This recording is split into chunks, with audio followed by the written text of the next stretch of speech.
예, 우리가 지금 말라기를 강해로 이렇게 말씀을 보고 있습니다. 거의 한 달 쉬었으니까 잠깐 내용을 점검하고 흐름을 잡으면 좋겠습니다. 제가 지난 주일은 기침을 별로 안 했는데 오늘은 좀 기침이 자꾸 나오려 그래요. 용서해 주십시오. 제가 하여튼 기침이 안 나오도록 또 기도해 주시고 부탁드립니다. 말라기를 우리 처음 시작할 때 말라기에는 6번의 논쟁이 있다 그랬어요. 이 논쟁, 그러니까 말라기는 이 6가지 논쟁으로 마지막 시간에 제가 결론을 내릴 텐데, 이 논쟁을 통해서 하나님이 하시고자 하시는 게 있어요. 힌트를 드리면 언약을 회복하자는 거예요. 언약이 하나님과의 언약.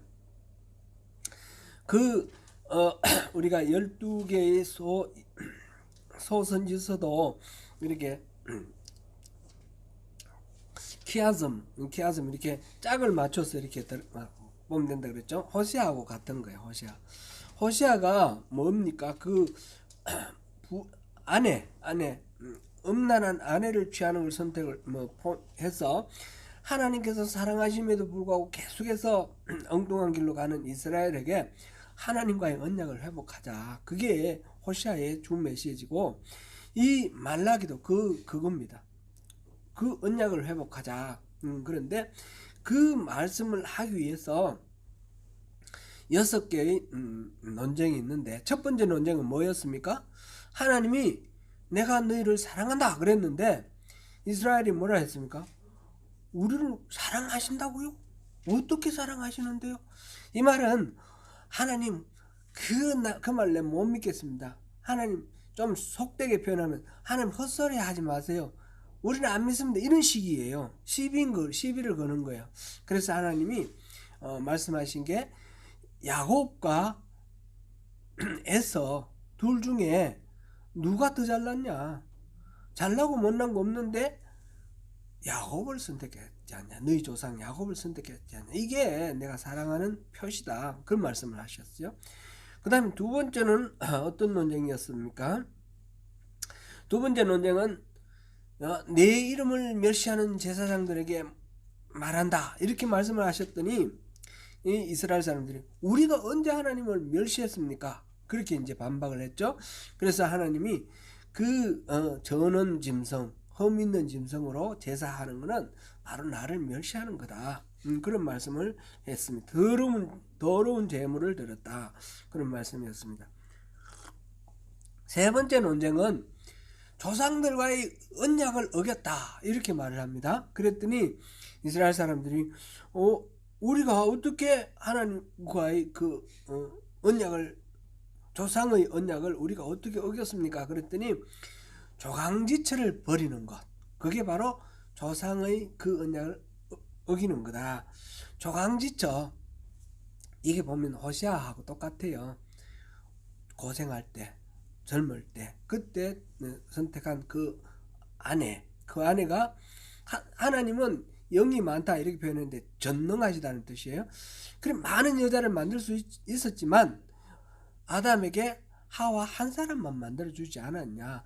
그를 통해서 자손이 나오기를 원했다. 마찬가지로 조강지처를 통해서 자녀를 보고 하나님의 백성을 얻기를 원했다.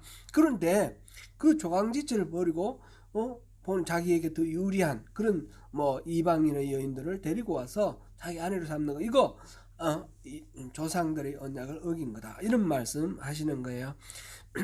이게 이제 말하자면 하나님과의 언약을 파괴했다, 그걸 말씀하시는 거예요. 네 번째 논쟁은 뭐였습니까? 이스라엘이 나 여호와를 너무너무 괴롭게 한다 그랬더니 이스라엘이 우리가 언제 하나님을 괴롭게 했습니까? 이렇게 이제 반문을 했죠. 그랬더니 하나님 말씀은 이스라엘을 말하기를 하나님이 악을 조장하고 방관한다, 그렇게 말을 한다는 거죠. 그게 너무너무 마음 아프고 괴롭다는 거죠. 뭐라고 표현을 했냐면 이 2장 마지막에 너희가 17절 같이 한번 읽어볼까요? 너희가 말로 여호와를 괴롭게 하고도 이르기를 우리가 어떻게 여호와를 괴롭혀 드렸나이까 하는도다. 이는 너희가 말하기를 모든 악을 행하는 자는 여호와의 눈에 좋게 보이며 그에게 기쁨이 된다 하며 또 말하기를 정의의 하나님이 어디 계시냐 함이니라. 악을 행하는 사람들이 잘 된단 말이죠. 하나님 눈에 그 사람들이 기쁜 것 같다. 그러니까 정의의 하나님이 어디 계시냐. 하나님은 악을 조장하고 방관하시는 분이다. 이런 식으로 이제 이야기를 하는 겁니다. 그랬을 때 하나님께서는 이스라엘 갑자기 하나님이 성전에 임재하셔서 연단도 시키고 심판도 한다 그랬습니다. 연단시키는 거는 뭐 풀무불 같고 또 마치 양잿물 같다 이렇게 표현을 했고요. 그 다음에 심판한다. 그런데 결과적으로는 야곱의 아들들 이스라엘을 버리지 않는다. 그러기 위해서 연단도 하고 심판도 한다. 그 말씀을 하셨습니다. 그러니까 정의의 하나님이 없다가 아니라 정의의 하나님이 계신다는 겁니다. 반드시 불의는 심판을 하고 지금 의로운 사람들이 받는 고난 이건 하나의 연단이다. 이런 말씀을 하시는 거죠. 그 다음에 오늘이 5번째 논쟁입니다. 5번째 논쟁인데 하나님께서 내게로 오라. 내게로 돌아오라. 그러면 내가 너희에게로 돌아가겠다. 이렇게 말씀하셔요. 그러니까 이스라엘 사람들이 어떻게 돌아가요? 이 말은 우리가 하나님을 떠났습니까? 우리는 하나님 안에 있는데 왜 우리를 돌아오라 하셔요? 어떻게 간다는 뜻이에요? 이런 식으로 이제 반문하는 거예요. 그에 대해서 예수님께서 하나님께서 너희들이 하나님의 것을 도둑질했다. 그런 말씀하셔요. 그러니까 이스라엘 사람들은 또다시 우리가 뭘 도둑질했습니까? 그랬는데 하나님은 그들이 도둑질한 것은 바로 11조와 봉헌물이다. 이렇게 말씀하셨고 이스라엘의 온 나라가 하나님의 것을 도둑질하였으므로 그들이 저주를 받는다. 이런 말씀을 하십니다.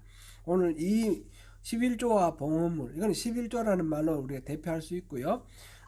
이것이 이 문제가 어그러져 있는 것은 바로 하나님을 버리는 것이고 떠나는 것이다 라는 것입니다. 그래서 이 문제를 바로잡는 것이 하나님께로 돌아가는 것이다. 그런 말씀입니다. 사실 교회에서 말라기를 설교하면 대부분 이거를 설교하는 것 같아요. 이 11조를 설교하시는데 제가 군대 갔다 와가지고 우리 형님 집에 있을 때 형님 형수님이 이제 교회 가자고 적극적으로 권면하셔서 제가 이제 결심을 했습니다. 그래, 알겠습니다. 이제 교회 가겠습니다. 제가 이제 교회 갈 마음은 계속 있었거든요. 그 전에부터 있었는데 자꾸 이게 뭐가 핀딱 안 맞아서 안 됐는데 그때는 결심을 하고 내일 새벽부터 제가 교회 갑니다. 그리고 새벽 기도를 갔어요. 새벽 기도를 갔는데 마침 목사님이 이 본문을 가지고 설교를 하면서 이 11조 도둑놈들아 그러는 거예요. 성도들 앞에.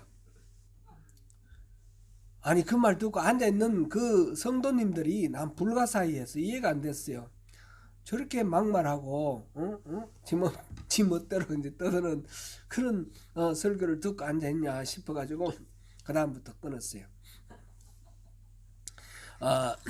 성경에 분명히 나오는 이야기인데 제가 잘못 생각한 걸까요? 분명히 그렇게 돼 있잖아요. 11조 이스라엘 전체가 다 도둑질했다 그랬고 그 내용은 11조와 봉헌물이다 이렇게 말을 했거든요. 그래서 목사님들이 11조 제대로 안 한다고 도둑놈들아 이렇게 말하는 사람들 많이 있어요. 그런 설교 제가 많이 또 들어봤어요. 다른 분들께. 그러면 이분들의 설교는 굉장히 성경적인 설교 아니냐. 인간적으로 봐서 듣기 싫다고 성경적인 설교를 그렇게 뭐라고 얘기할 수 없는 거 아니냐 이런 생각도 들어요. 어느 게 맞습니까? 좀 오늘 그거 한번 살펴보면 좋겠습니다. 10절에서 말씀하시기를 만군의 여호와가 이르노라 너희의 온전한 11조를 창고에 들여 나의 집에 양식 있게 하고 그것으로 나를 시험하여 내가 하늘 문을 열고 너에게 복을 쌓을 곳이 없도록 붙지 않는가 보라 그랬어요. 이 창고에다가 하나님 집 창고에다가 11조를 잘 넣어가지고 이렇게 가득 채워놓으면 하나님께서 하늘의 문을 열고 마구 복을 부어주시겠다고 말씀을 하셔요. 그래서 이런 설교도 많이 하시고 성도들도 그렇게 많이 생각해요. 11조를 하면 당장은 좀 내 생활에 필요한 것들 못 쓰고 생활비가 좀 나가지만 나중에 하나님이 10배, 20배, 100배로 갚아주신다. 11조 해봐라. 실제로 한번 해봐라. 막 이렇게 저한테도 그렇게 권하는 사람이 많았고요. 그런 경우를 많이 만납니다. 이 본문의 이 말씀이 그런 것 같죠. 시험해보라 그랬잖아요. 그러면 내가 하늘 문을 열고 너에게 복을 쌓을 것이 없도록 붙지 아니하는가 보라. 이렇게 온전한 11조를 강조를 하고 하나님을 시험해보고, 그래서 이 11조는 한 만큼 하나님께서 반드시 갚아주시는 투자다, 일종의 투자다, 그런 개념으로 이 성경을 이해를 합니다. 그래서 온전한 11조를 드리는 것에 대해서도 고민이 많습니다. 이 매출액을 기준으로 해야 됩니까? 아니면 순이익을 기준으로 해야 됩니까? 이렇게 고민하기도 하고 또 세전 수입으로 해야 됩니까? 세후 수입으로 해야 됩니까? 이렇게 질문하기도 하고요. 소수점 몇째짜리에서 반올림 해야 됩니까? 이렇게 하기도 하고요. 전에도 제가 말씀드린 적이 있는데, 우리 초롱이 키울 때 초롱이 돌보시던 입주해서 돌보시던 할머니가 계셨는데, 처음에는 못 모르고 이제 선물을 드리다가 나중에 굉장히 어려워졌어요. 막 선물을 드리면 짜증내고 화를 내는 거예요. 이해를 할 수가 없었어요. 알고 보니까 이 선물을 받으면 이 값을 계속 물어보고, 그래서 이 값 받은 만큼 11조를 해야 되는 거예요. 그런데 현금은 없는데 선물 받으니까 막 짜증나는 거예요. 없는 돈, 그러지 않아도 없는 돈을 이렇게 선물 줘가지고 11조 해야 되고, 그러니까 얼마나 불행한지요. 우리가 선물 담보로 알 수가 없게 되었습니다.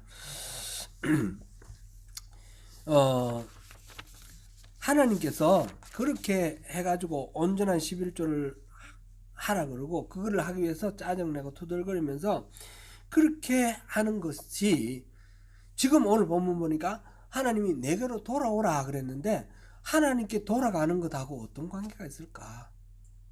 막 그렇게 짜증내고 화내는 게 하나님께 돌아가는 길인가요? 이 참 의문이 듭니다.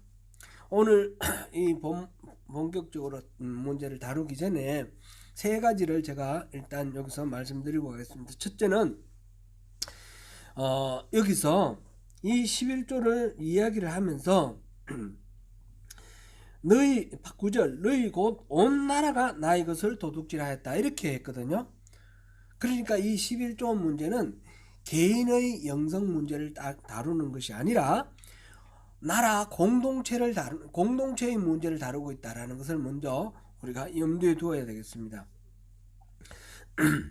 두 번째로는 온전한 11조라는 말입니다. 온전한 11조는 11조를 퍼펙트하게, 완전하게 흠없게 하라, 그런 식으로 우리가 받아들이는데, 그런 뜻으로 번역하는 것이 적절하지 않다라는 겁니다.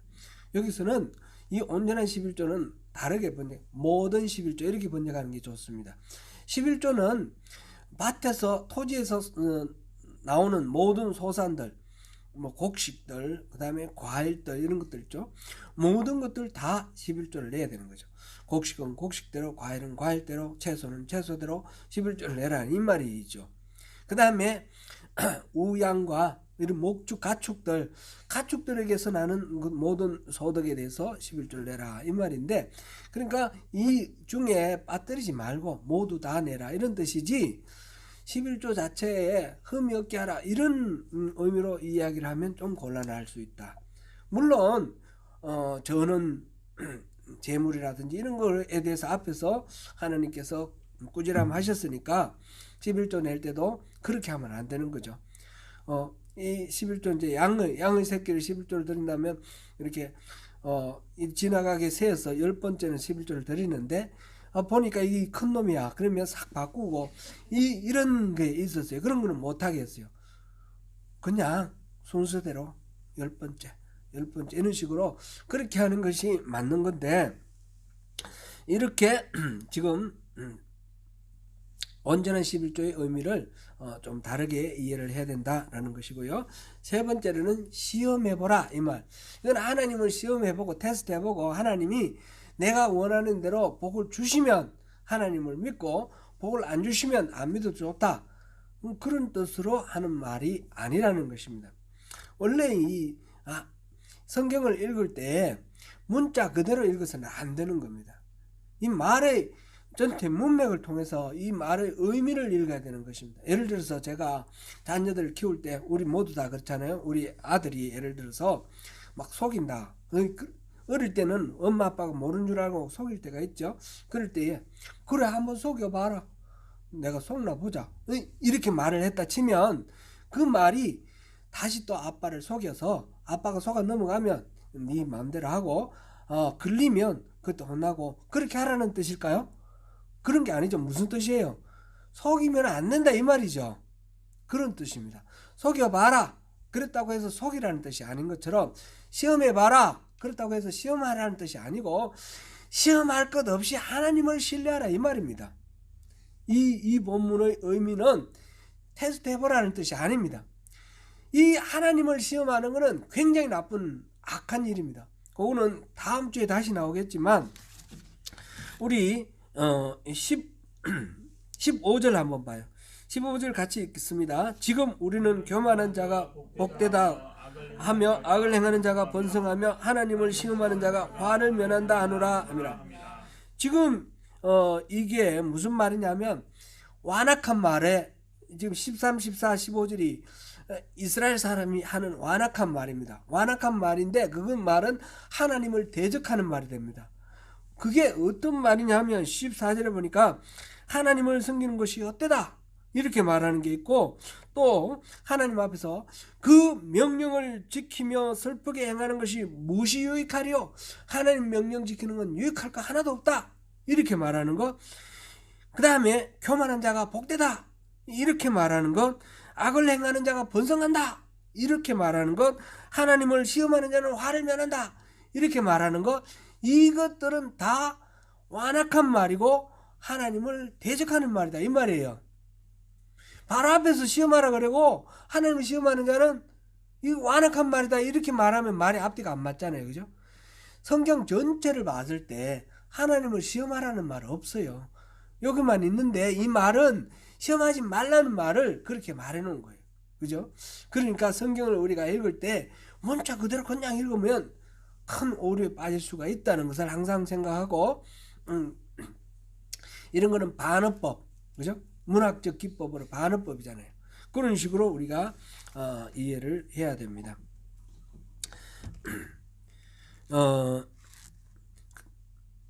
예를 본문에서 하나님을 시험해보라, 복을 넘치도록 부어주지 않는가 보라 이 말은 시험해볼 것 없이 하나님은 우리에게 복 주시기를 기뻐하시는 분이시다. 그 하나님을 신뢰하고 이 11조를 11조에 대해서 잘하라 그런 말씀으로 우리가 받아들이면 좋겠습니다. 우선 그렇게 하고요. 11조에 대해서 우리가 좀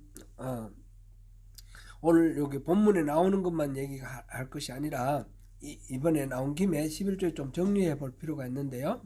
11조는 성경에 보면 민수기와 레위기, 신명기에 이렇게 나와 있습니다. 물론 그 민수기나 레위기, 신명기에 나오기 전에 이 율법으로 주어지기 전에 아브라함이 멜기세덱에 11조를 한 건 나오죠. 그런데 그거는 어떻게 보면 정치적인 어떤 거래다 이렇게 해석하는 사람들도 있어요.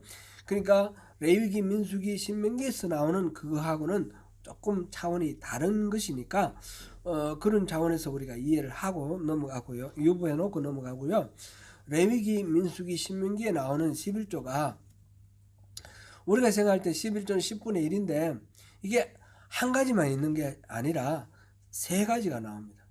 세 가지가 나오는데 가장 이제 기본적인 거, 이거는 이제 우리가 11조 할 때 이거를 생각하면 되는 건데, 11조는 마세르라는 히브리어를 쓰는데 이스라엘 가운데 기업을 받지 않은 채 성소나 또는 성전에서 복무하는 레위인의 생계비를 위한 것이 바로 이 11조입니다. 민수기 18장 21절에서 24절, 역대하 31장 5절, 느헤미야 10장 37절에 이런 부분의 표현이 있고요. 여기서 민수기 18장만 한번 읽어보겠습니다. 민수기 18장 21절부터 24절까지요.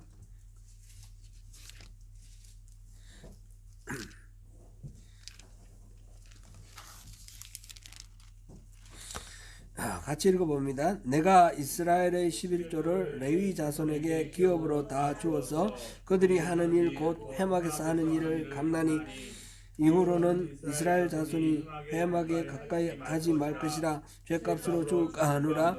그러나 레위는 회막에서 봉사하며 자기들의 죄를 담당할 것이요 이스라엘 자손 중에는 기업이 없을 것이니 이는 너희 대대의 영혼을 늘려라.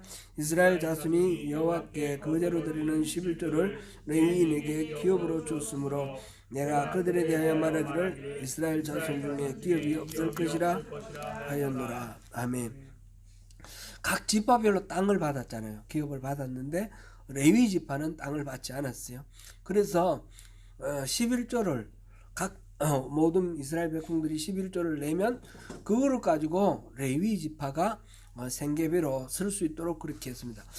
레위 지파가 또 11조를 냈는데 그 11조를 가지고 제사장이 생계를 이어갈 수 있도록 그렇게 했습니다. 방금 읽은 민수기 18장 31절 한번 읽어보겠습니다. 18장 민수기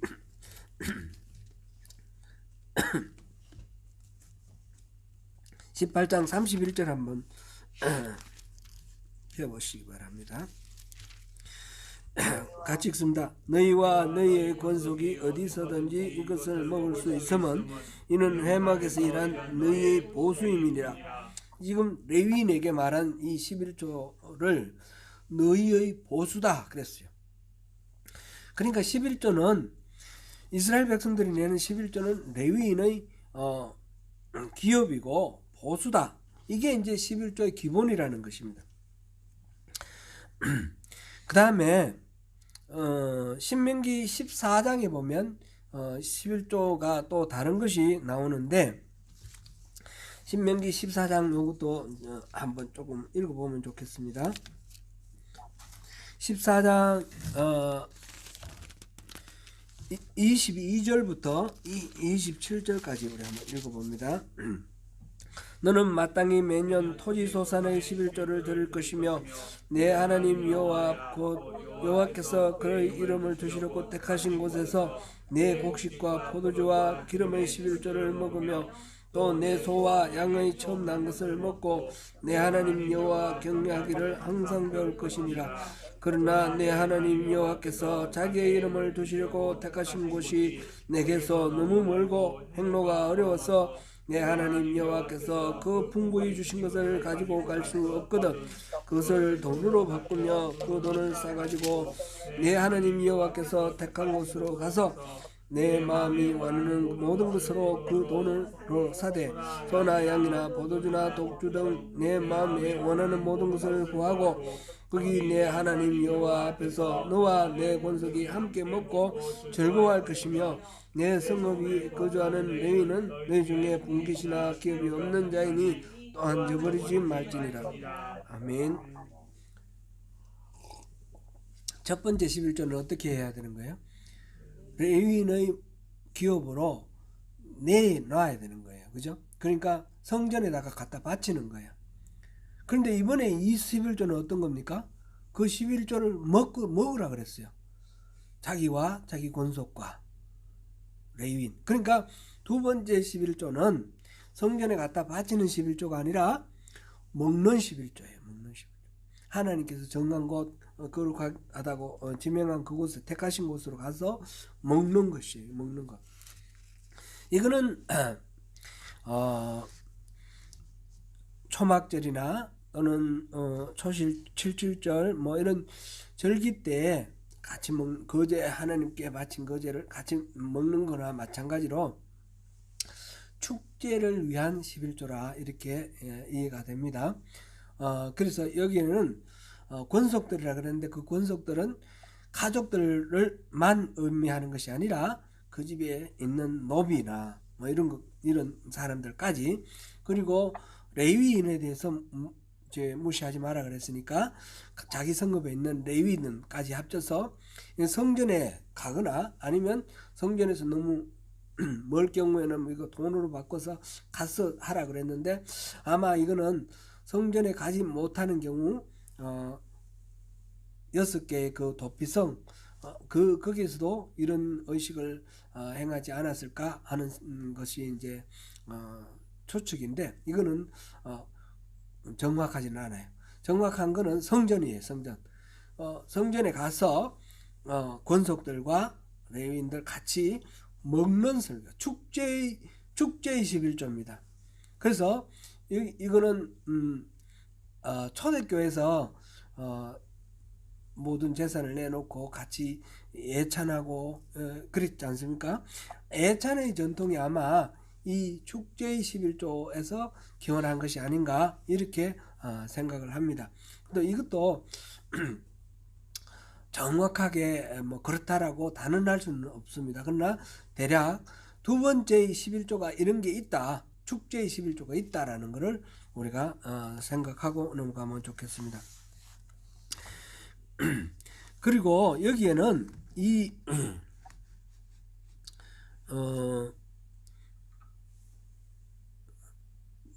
노비라든지 그 다음에 뭐 그 집에 머물고 있는 객이나 이런 경우도 같이 하고, 또 보면 그 공동체에서 책임져야 되는 그런 고아나 과부도 있죠. 그런 사람들까지 같이 이렇게 축제의 11조로 나눠 즐거움을 참여하는 그런 것입니다.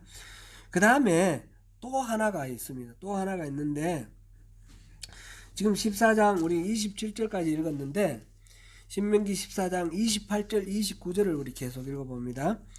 매 3년 끝에 그 해 소산의 10분의 1을 다 내어 내 성읍에 저축하여 너희 중에 분깃이나 기업이 없는 레위인과 내 성중에 거류하는 객과 및 과와 과부들이 와서 먹고 배부르게 하라. 그리하면 내 하나님 여호와께서 내 손으로 하는 몸사에 내게 복을 주시리라. 세 번째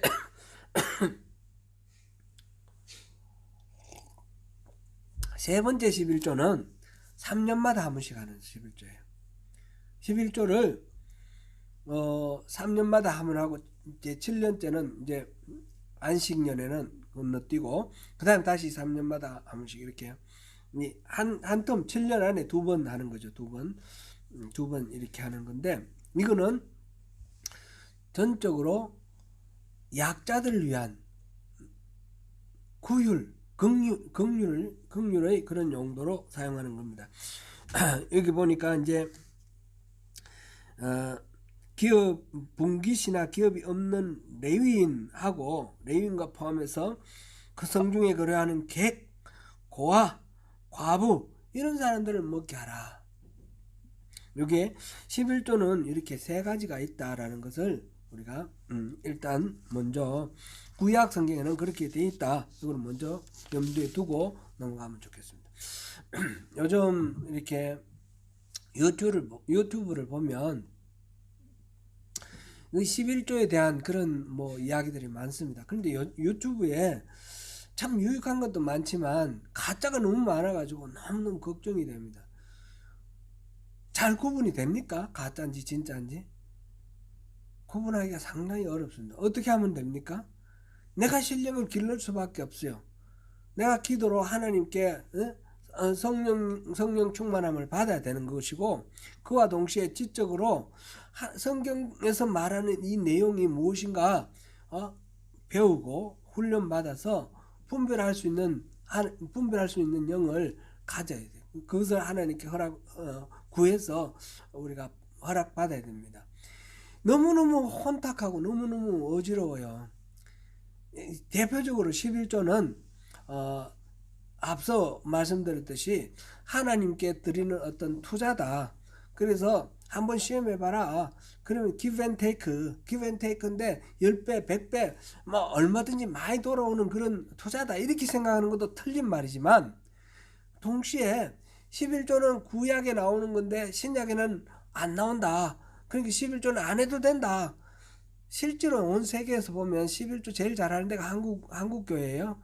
그러니까 한국 교회만 이 목사들이 거짓으로 이렇게 그냥 11조 이게 재산을 뽑아 먹으려고 11조를 강조한다. 이런 식으로 막 하는 그런 유튜브도 많이 있어요. 그런데 그렇게 생각하면 안 됩니다. 마태복음 23장 23절 우리 그거부터 한번 읽어볼게요. 마태복음 23장 23절 같이 읽습니다. 마태복음 23장 23절 신약 40쪽입니다. 시작. 화 있을진저 외식하는 서기관들과 바리새인들이여, 너희가 박하와 회향과 근처의 11조는 누리되 율법의 더 중한 바 정의와 긍휼과 믿음은 버렸도다. 그러나 이것도 행하고 저것도 버리지 말아야 할지니라. 아멘. 이거는 외식하는 자, 이 바리새인들에 대한 예수님의 공격인데, 이 바리새인들이 박하, 회향 근처에 말하자면 텃밭에 채소 농사 짓는 사람이 아니고 텃밭에 뭐 이렇게 뭐 박하라든지 우리 집에 보면 박하도 있고 뭐 이렇게 한데 그거 다 11조를 낸다는 거예요.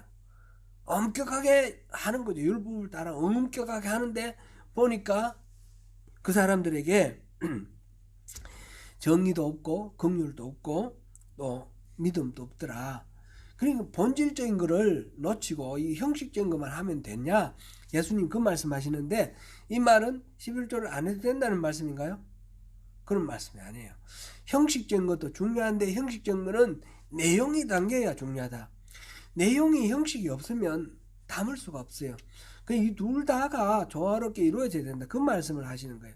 예수님께서는 오셔서 율법을 없앴습니까? 완성시키셨습니까? 완성시켰습니다. 그죠? 신약에 11조를 하라는 말이 없기 때문에 11조 안 해도 된다. 이 말은 틀린 말입니다. 너무 당연한 거는 그렇게 말을 안 했을 뿐입니다. 숨 쉬고 살아라 이 말 없다고 해서 숨 안 쉬고 죽습니까? 그런 말 없어도 이건 너무 당연하기 때문에 그거는 받아들여야 되는 거죠. 여기에 또 더욱이나 이것도 하고 저것도 하라 해서 11조도 하라라고 말씀하셨습니다. 예수님이 말씀하시는 그 율법은 이 바리새인들이 생각하는 거하고 훨씬 차원이 달라요. 살인하지 말라 그랬는데 단순히 살인하지 마는 것 정도가 아니라 형제를 미워하고 라가라 욕하고 이거는 살인하는 거는 마찬가지다 이렇게 말씀하셨어요. 기준이 훨씬 더 엄격하고 뭡니까? 문자적으로 형식적으로 어떤 행위를 하느냐가 안 하느냐가 중요한 것이 아니라 그 마음 내면에 하나님의 그 율법을 주신 마음을 받아들이냐 안 받아들이냐, 하나님 뜻에 대한 순종이 있느냐 없느냐, 그거를 말씀하시는 거예요. 그러니까 11조도 마찬가지입니다. 11조를 소수점 넷째 자리에서 반응을 했냐 이게 중요한 것이 아니고 11조를 하라 하신 하나님의 마음이 뭐냐라는 거죠. 하나님 마음은 뭔 것 같습니까? 다른 것 안 하고 전적으로 하나님 일에 종사하는 이 레위인과 그리고 자기들이 기업이 없는 객이나 과나 과부 이런 사람들을 공동체가 함께 살려야 된다라는 게 하나님의 이 11조를 제정하신 목적인 겁니다. 11조는 같이 살아야 된다. 상생의 목적으로 만들어진 그런 말씀 아닙니까? 여기서 요걸 하느냐 안 하느냐 이게 아니라 근본적으로 이 하나님 주신 그 마음을 이해를 해야 된다라는 것입니다. 11조는 전부 다 성물입니다. 거룩한 하나님의 것이라 그랬습니다. 11조를 바쳤는데 하나님의 것입니다. 근데 그 11조는 누가 분배를 합니까? 제사장이 분배를 합니다. 그죠? 그럼 제사장의 것인가요? 절대로 그렇지 않습니다. 하나님의 것입니다. 오늘날 우리가 생각하면 교회에 헌금을 내는데 그 헌금은 하나님의 것입니다. 그렇죠? 전적으로 우리가 헌금할 때 하나님께 헌금을 하는 것이지 이 교회에 우리가 회비 내는 거 아니라는 거죠. 이 내가 누리는 모든 건강이나 또는 소유나 이 모든 것들이 하나님의 것이고 하나님의 은혜다라는 것을 고백하는 우리 신앙 고백이 헌금입니다. 11조고 감사헌금 헌금인데 그 헌금에 대해서 바친 것은 하나님께 바치는 것이고 그거를 또 실제로 이제 재정부에서 이렇게 예산도 세우고 이렇게 분배를 해서 나누는데 그 나눔도 재정부가 자기의 것을 나누는 것이 아니고 하나님의 것을 위탁받아서 하나님의 것을 나누는 겁니다. 그렇죠? 그러니까 그 쓰이는 모든 돈은 하나님의 돈인 것이지 그 교회의 돈, 그 교회의 재정부의 돈이 아니라는 거죠. 한국에서 어떤 큰 교회가 있는데 새벽 기도에 1만 명이 온다는 그런 교회예요. 그 교회 목사님이 아들에게 물려주지 않겠다고 막 여러 번 공언을 했는데 아들에게 물려줬어요. 아들이 물려줬는데 그 교단에서 법을 만들어 가지고 그렇게 하는 교회는 퇴출시키도록 돼 있어요. 그런데 나중에 법을 뜯어 고쳐 가지고 다 합리화 시켰어요. 근데 그 얘기를 들어보니까 그 교단에 속한 교회 중에 그 교회로부터 지원받지 않은 교회가 없다 할 정도로 이 교회에서는 뭐 젊은 신학생이라든지 처음 개척한 교회라든지 또는 선교사라든지 많이 후원을 했는 거예요. 그런데 이제 은혜를 입었다는 거죠. 이게 어디에서 잘못됐습니까? 이 헌금도 하나님의 것이고 그 지원금도 하나님의 것이라는 것을 잊어버렸기 때문에 헌금도 자기 것이고 자기가 선심을 썼고 은혜 받은 사람 그 사람한테 은혜를 받았다고 생각하기 때문에 불의를 저지르고 떳떳하고 당당한 거예요. 교회는 이렇게 되면 의미가 없어집니다. 죽은 겁니다. 그 규모로 봤을 때 새벽 기도에 1만 명 오는 교회가 한국에 또 있습니까? 그런 큰 교회가 절대적인 영향력을 가지고 그 교단의 수많은 목회자들에게 지원해 줄 만큼 그런 영향력이 있는 교회가 그렇게 법을 함부로 어기고 교회를 사유화했기 때문에 한국 교회 전체가 욕을 얻어먹을 뿐만 아니라 망했습니다. 그 때문에 교회는 목사 거다라는 것이 사람들의 뇌리에 꽉 박혔습니다. 그래서 교회에서 헌금하는 거는 이거는 목사한테 바치는 거다. 교회는 사업이다, 비즈니스다. 물론 그 한 교회만 때문에 그런 건 아니고 지금 세습이 많이 여러 교회에서 일어나고 그래서 교회가 사유화되는데 그럼으로 인해서 그 교회는 재정적으로 넉넉하고 안정적일지 모르지만 전체적으로 한국인들의 교회에 대한 인식이 완전히 나빠져 버렸습니다. 교회가 비즈니스다, 상업이다. 그거는 성경 말씀에 대한 이 기본적인 이해가 안 되어 있기 때문에 그렇습니다. 11조와 봉헌물의 소유자는 다 하나님입니다. 이 봉헌물이라 된 거는 또 참고로 잠깐만 말씀드리면 히브리어로 투르마라고 했는데 개역 성경에 거제라고 이렇게 기록되어 있습니다. 우리 아까 방금 읽은 데도 거제라고 나왔었죠. 그 거제는 투르마를 번역한 건데 하나님께 드려진 것이다. 거제는 제사 지낼 때 이렇게 뻘떡 들고 이렇게 하나님께 드린다라는 표시로 드는 그런 의식을 하는 그런 제물이죠. 그런 제물은 예를 들어서 화목 위임식이나 화목제 때 그 제물의 뒷다리를 드는 경우 그 뒷다리도 바로 그런 거고 감사제 드릴 때 드리는 떡, 전쟁의 노량물, 또 처음 익은 곡식을 이렇게 초실절에 이렇게 올려 드리는 것 이런 거 또 속건제 제물 가운데 받을 사람이 없는 경우 성막을 짓기 위해 바쳐진 예물들, 이런 것들은 다 거제라고 번역을 했는데, 거제는 하나님께 드려진 것이고 오늘 본문에서는 봉헌물이라고 번역된 그 말하고 같은 내용입니다. 그러니까 지금 11조와 봉헌물, 이 두 가지가 다 하나님께 드려진 성물입니다. 근데 이 하나님께 드려진 이 성물에 대해서 도둑질을 하는 행위가 이스라엘에 일어나고 있다라는 것이죠. 근데 그거는 온 나라가 다 그렇게 하고 있다. 이거는 두 가지 의미를 다 내포한다고 봐야 되겠습니다. 온 나라 백성들이, 제사장과 레위인을 포함해서 백성들이 이 하나님의 것을 바치는데 인색하다라는 것도 포함하고 있지만, 그럼 두 번째, 이거는 우리가 보통 간과하는 건데, 보통 첫 번째 것만 생각하죠. 근데 두 번째는 이 하나님의 것을 원래의 목적대로 제대로 사용하지 않는다. 말하자면 이거 하나님 것을 하나님의 목적대로 써야 되는데 자기들의 사욕을 채우기 위해서 쓴다. 그건 도둑질이라는 거죠. 그런 것이 더 직접적인 것이다, 이렇게 볼 수 있겠습니다. 예를 들면 우리가 레위인과, 지금 세 가지 있지만 세 가지 뭉뚱그려서 생각할 때 레위인과 객과 과부와 과들을 위해서 써야 되는 거예요. 그죠? 11조는. 그 다음에 축제를 위해서 써야 되는 거고. 우리 좀 이제 뭐 하여튼 그렇습니다. 네, 이제 그런데 성전에는 그 11조를 갈무리할 창고가 있어요. 성전 안에 이거 방을 만들어 가지고 11조를 넣어놓고 레위인들에게 분배를 해주고 하는데, 그 창고가 비어 있다는 거죠. 그 창고가 비어 있으면 어떻게 되는 거예요? 이거는 낼 걸 안 내는 것도 있고 그걸 무단으로 빼서 쓰는 것도 포함되는 겁니다. 그렇게 되면 그런 것 때문에 지금 저주를 받는다.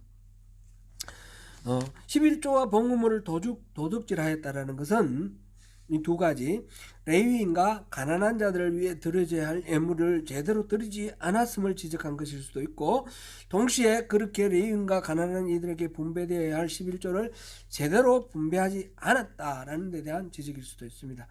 지금 말라기에서 보면 우리 2장에서도 봤는데 레위인에 대해서는 높이 평가를 하고 있습니다. 제사장에 대해서는 심하게 질책하고 있습니다. 레위인과 제사장 이렇게 보는데, 그런 관점 연장되는 것으로 봤을 때 제사장이 이 레위인에 대한 분배를 제대로 안 했다, 정당하게 안 했다라는 거죠.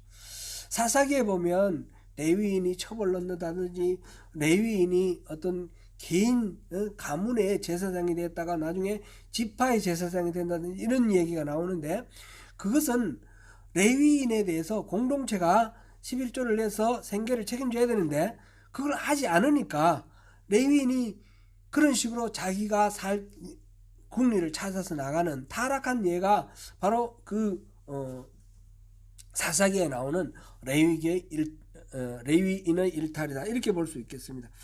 이게 이제 느헤미야 13장에도 비슷한 이야기가 나오는데, 느헤미야가 예루살렘을 잠시 떠나가지고 왕을 만나러 갔을 때 제사장이던 엘리야십이 레위인들에게 줄 11조를 저장할 그 창고의 방을 도비야에게 주는 그런 장면이 나옵니다. 이거는 방 하나 비워줬다, 이 문제가 아니고 레위인에게 줄 11조에 대해서 책임을 지지 않는다라는 그런 의미를 담고 있는 것입니다. 그러므로 이것은 11조가 왜 하나님께 돌아오는 것과 관계되느냐? 하나님이 11조를 제정한 그 목적을 어기고 무시하고 그 11조를 통해서 사적인 욕망을 채웠기 때문에 하나님을 버렸고 대적하고 하나님을 떠나있다라는 것입니다. 하나님께 지금 돌아오라 말씀하시는데 어떻게 하면 돌아갑니까? 그랬더니 11조의 이 문제를 바르게 해결하라, 그 말씀입니다. 11조를 도둑질하고 있다. 너희들 다 온 공동체, 온 나라가 다 그 도둑질하고 있는데 제대로 돌아오라, 그런 이야기를 하는 것입니다. 11조는 그렇게 하나님을 바라고 향하는 그 백성의 올바른 모습을 반영을 합니다. 여호와를 신뢰하고 기대하며 세상의 재물 법칙을 따르지 않는 그런 이스라엘 백성이야말로 기쁨의 원천이고 그들의 기쁨이 됩니다. 이제 이 11조를 그러면 이 11조를 헌금하는 경우와 11조를 사용하는 두 가지 경우에서 지금 도둑질 하지 말라 그랬는데 앞서 잠깐 말씀드렸지만 낼 필요가 없다라는 논리도 틀린 거고요. 또 사용하는 문제에 있어서도 재정을 잘못 사용하는 그 사유화하고 또 이렇게 하나님의 의도와 생각하지 않는 그런 것이 문제가 됩니다. 여기에서 중요한 것은 뭡니까? 11조 사용하는데 중요한 몫을 차지해야 될 것은 뭡니까? 레인과 객과 과와 과부, 말하자면 약자들에 대한 그런 이 11조의 사용, 이거를 중요한 것으로 생각해야 된다는 것입니다. 어떤 유튜브에 보니까 신약의 헌금은 11조가 아니고 연보다, 그래서 바울이 이 교회를 방문하면서 연보한 것을 받아서 예루살렘 교회를 구호하는 데 사용했듯이 그렇게 하는 것이 11조고 10분의 1이 아니라 조금 자기 마음에 감동되는 대로 하면 된다 그랬는데 그렇게 말하면 그거는 정확한 건 아니에요. 맞는 말은 맞는 말이지만 이 사람들은, 초대교회의 이 사람들은 11조도 하고 또 이렇게 자신 모든 것을 내놓았어요. 그리고 초대교회에서는 너무너무 감동이 커서 10분의 1만 내는 것이 아니라 자기 전 재산을 다 내어놓았습니다. 유무상통이라 그랬지 않습니까? 이것이 교회가 제도적으로 정착할 때까지 주된 흐름이었습니다. 그래서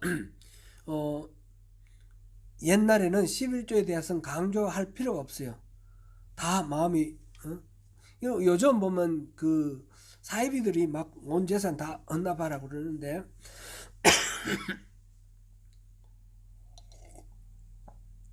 교회가 이제 정착하고 제도화되면서 이것이 전 재산을 다 기부하는 것이 또 갖고 있는 어려움들도 많았어요. 문제가 많았어요. 그래서 그 유무상통 이야기는 4장 이후에는 없죠. 안 나오죠. 그렇게 안 나오게 되는데 그런 거를 우리가 감안을 하고 들어야 되고, 신약 시대에는 11조를 안 했느냐, 우리가 자세하게 지금 역사를 다 나눌 수는 없지만 중세 시대 같으면 교회가 다 영주예요. 교회가 다 영주이기 때문에 그 농사 지었는 거에 10분의 1을 바치는 것이 아니라 어떻게 해야 되나요?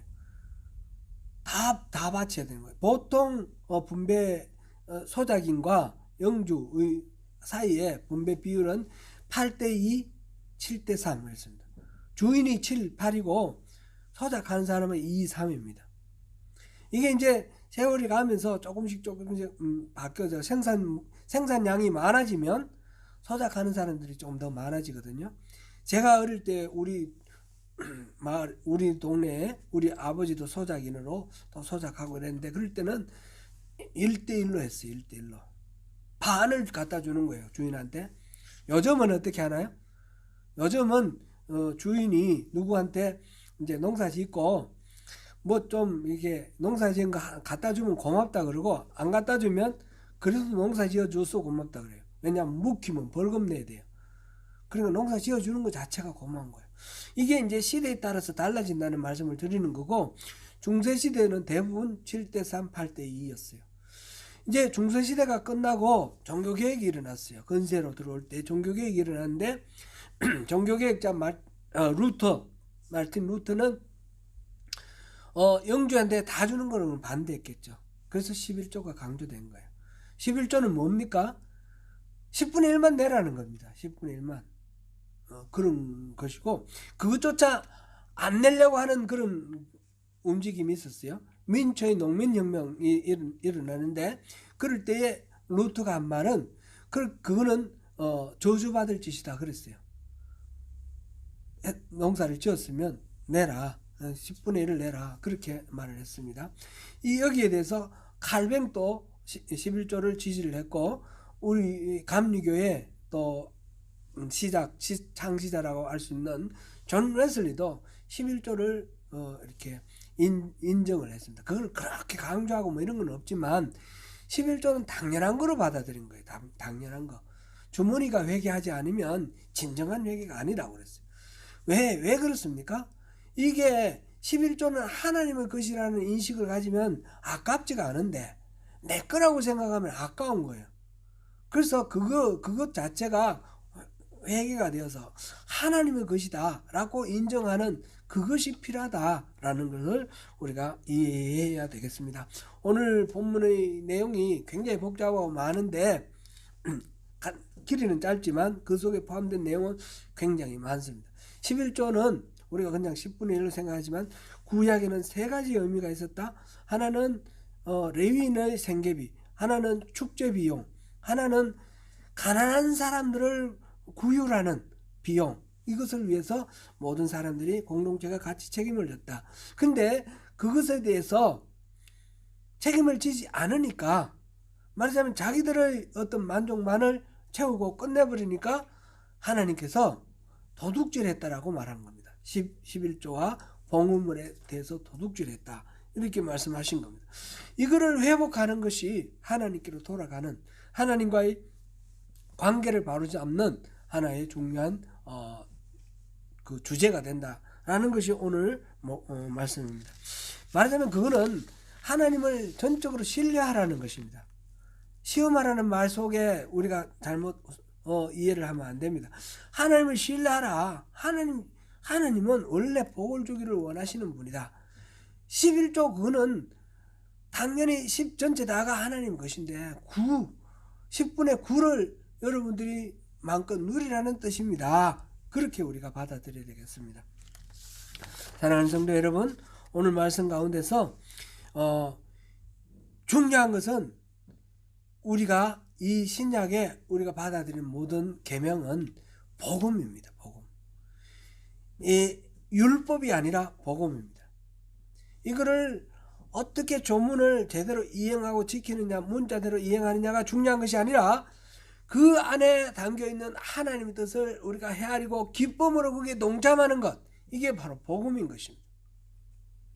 그래서 예를 들어서 우리 그 할머니 같은 경우 선물 받고 그 헌금하면 어떻게 되냐, 그 걱정할 필요가 전혀 없습니다. 그런 건 안 해도 됩니다. 제가 단언합니다. 그리고 뭐 이런 거는 성경에 나오는 건 아니지만 성경을 이제 그 의미를 응용했을 때 그런 거죠. 예를 들어서 막 빚이 많아요. 매달 나가는 빚을 갚아야 되는 돈이 많습니다. 그런데 11조를 떼놓고 그 다음에 빚을 내고 이러니까 먹고 살 생계비가 없습니다. 그러면 어떻게 해야 됩니까? 그럴 때 11조 안 한다고 하나님이 고약하게 너 그 11조 안 했으니까 너 한 맛 좀 봐라, 이렇게 저주하시는 분이 결코 아니라는 겁니다. 이제 그러면 집 사고 뭐 이렇게 모기지 받아서 나 빚이 많습니다, 그러니까 나 11조 안 하겠습니다, 이런 식으로 정당화하라는 뜻은 아닙니다. 그렇죠?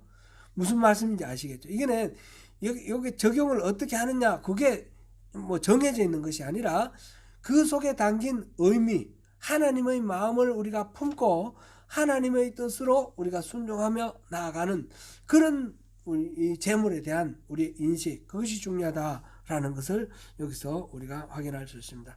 하나님 말씀하시는 그 마음을 살피시고 주님 뜻 안에서 승리하시는 저와 여러분 되시기를 축원합니다. 기도하겠습니다. 은혜로우신 하나님, 오늘 11조에 대해서 살펴봤습니다. 이 이스라엘 백성들에게 돌아오라 말씀하시는 하나님의 그 의도가 하나님에 대한 전적인 신뢰와 하나님에 대한 존중, 그것이 없어졌기 때문에 이 헌금을 가지고 아까워하거나 또는 사유하는 그런 범죄가 일어나는 것을 질책하시는 그런 하나님의 꾸지람인 것을 보았습니다.